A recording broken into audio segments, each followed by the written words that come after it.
If you've ever dealt with large files on your computer, you've probably heard of WinRAR.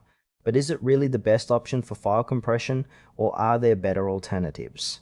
Let's dive into what makes this software tick and whether it's worth your time.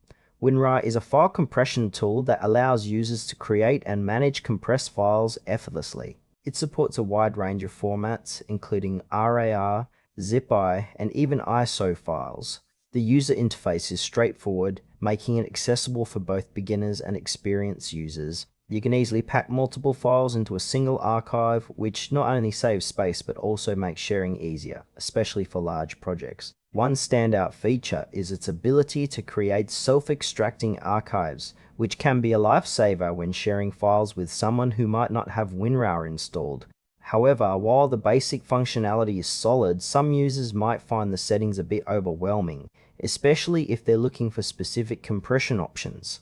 Also, the trial version is functional but has limitations, which might leave some users wanting more clarity on what they're missing until they commit to a purchase.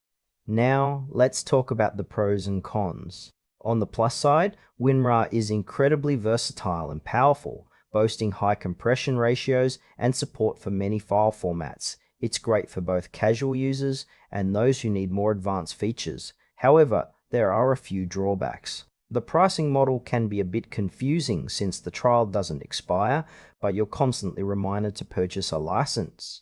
Some users may also feel that the interface looks a bit dated compared to more modern alternatives. Additionally, while it works seamlessly on Windows, Mac users might find it less intuitive. So while WinRAR is a robust tool, it might not be the best fit for everyone. In conclusion, WinRAR is a solid choice for file compression, especially if you deal with large files regularly.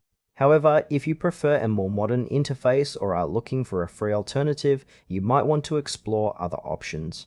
If you decide to go for it, just be aware of the pricing structure.